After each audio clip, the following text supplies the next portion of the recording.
한미 금리 역전 충격. 외국인이 무섭다. 왜 이런 표현을 썼을까요? 바로 이것 때문입니다.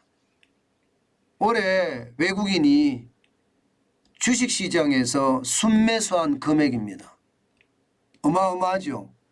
8조 1644억 원입니다. 순매수한 금액만 말입니다.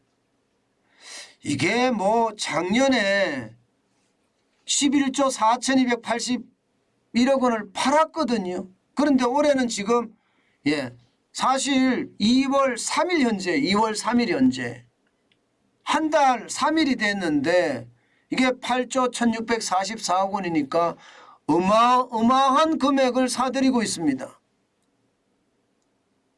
문제는 여러분, 우리 시장 진짜 위험하다고 보거든요. 왜냐하면 수출 보세요. 수출. 작년에 474억 6,700만 달러의 수출이 적자가 났어요. 올해 1월에도 126억 8,900만 달러의 적자가 났습니다. 게다가 작년 내내 적자였습니다. 작년 내내 적자였어요. 그런데 그 적자를 알고서도 외국인들이 어마어마하게 투자를 한다? 여러분, 이게 계속되면 어떻게 될까요? 저는 외국인들이 순식간에 쑥 빠져나갈 수도 있다고 생각합니다. 너무 많이 들어왔어요. 이게 어느 정도 적정선으로 들어오면 뭐 그럴 수도 있다 이렇게 이야기할 수 있지만 이게 6조 4,177억 원 1월에 이렇게 들어왔다는 것은요, 굉장히 충격적인 저는 숫자라고 봅니다. 너무 과도하게 들어왔기 때문에 그에 대한 충격파가 저는 커질 거다 이렇게 보는 거예요. 여러분, 실제로 금리차까지 납니다. 수출이 적자 나는 것을 넘어서서 금리차도 지금 한미금리차가 1.25%입니다. 대한민국의 기준금리는 3.5%고요. 미국의 기준금리는 4.75%입니다. 여러분 알다시피 금리차가 1.25%가 난 것은요, 글쎄요, 이게 2010년 이후에 최대 금리 폭인데, 차이 폭인데 괜찮을까요? 괜찮다는 말을 쉽게 할 수는 없습니다. 왜냐하면 말입니다, 이 1.25%가 끝이 아니기 때문이에요. 끝이 아니기 때문에. 근데 1.25%라는 숫자 자체도 굉장히 높은 숫자입니다. 여러분 보세요. 이게 금리 역전기가 3번 있었다고 제가 말씀을 드려서 여러분들도 다 기억하고 계실 거예요. 1차 금리 인상기는 IMF 직후입니다. IMF 직후. 1996년 6월에서부터 2001년 3월까지. 이때는 최대 금리 폭이 1.5% 차이가 났습니다. 그리고 2005년에서 2007년 사이에는 1% 차이가 났고요. 2018년 3월에서 2020년 2월에도 1% 차이가 났습니다. 1.25%라는 것은 사실 따지고 보면 말입니다. 따지고 보면 지금 IMF 이후 가장 큰 금리 차이 폭이라고 이야기할 수가 있습니다. 그런데 여기서 가만히 있을까요? 글쎄요. 글쎄요. 가만히 있을 것 같지가 않아요. 왜냐하면 말입니다. 왜냐하면 지금 미국 시장은 더 올릴 가능성이 굉장히 높기 때문입니다. 이게 여러분 지금 미국의 어떤 고용 상황이 굉장히 좋은데다가 서비스 구매 관리자 지수 이것도 굉장히 많이 올라갔거든요. 그래서 시장에조차도 더 독한 통화 긴축이 오지 않겠느냐 이런 예상을 하고 있습니다. 그 말은 제롬 파월 연방준비제도 의장이 앞으로 2번 금리를 올리겠다 이렇게 이야기했는데 2번이 아니라 이제 서너 번이 될 수도 있습니다. 서너 번. 만약에 2번 금리를 올렸을 때는 어떻게 될까요? 2번 금리를 올렸을 때도 여러분 금리차가 굉장히 날 수밖에 없습니다. 2번 올려도. 2번이 적지 않거든요. 지금 4.75%의 금리인데 여기서 2번 올리면 0.5% 올린다는 이야기죠. 0.5%. 그러면 5.25%가 된다는 거고요. 만약에 서너 번 올린다 이러면 5.25%가 아니라 5.5%까지도 갈 수 있다는 얘기. 5.5%까지도. 5.5%까지 갔을 때 대한민국과 금리차가 어떻게 될까요? 5.5%를 가게 되면 여러분 우리가 3.5%거든요. 그러면 2% 차이가 날 수도 있습니다. 2%. 물론 2% 차이가 나게는 안 놔두겠죠. 그 와중에 우리도 금리를 올릴 겁니다. 그 와중에 금리를 올리겠죠. 아마 1.75% 금리 차가 나는 것도 안 놔줄 겁니다. 이것도 금리를 올릴 겁니다. 1.5%도 위험하다고 저는 보기는 보거든요.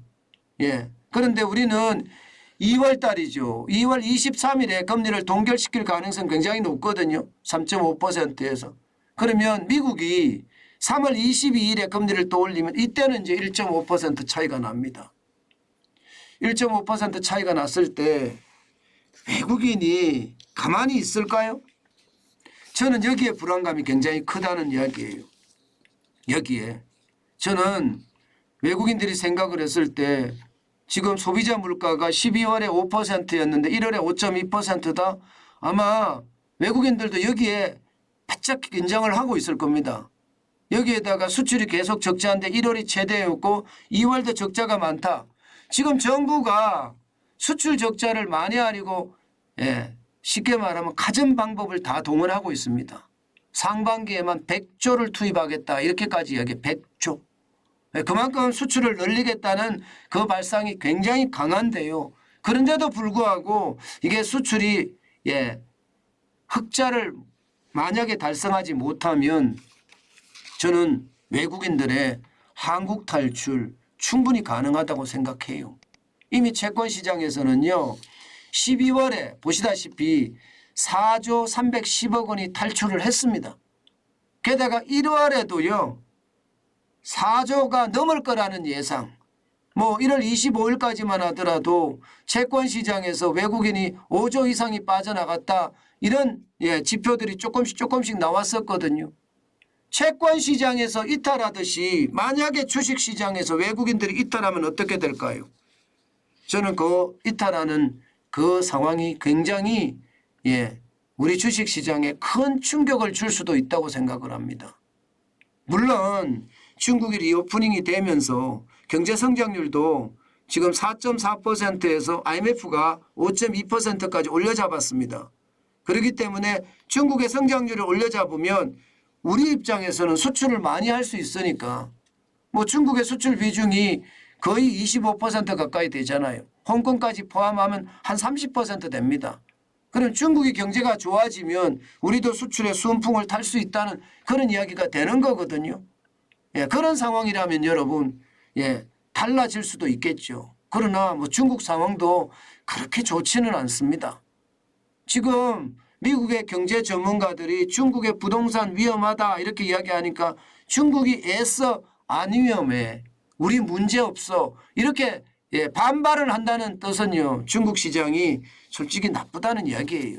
그런 상황까지 감안해 보면 만약에 리오프닝까지 도와주지 않는다? 이것은요. 저는 시장에 더 큰 위험으로 커질 수 있다 생각합니다. 제가 여러분들에게 계속 말씀드리는 건요. 불안해요.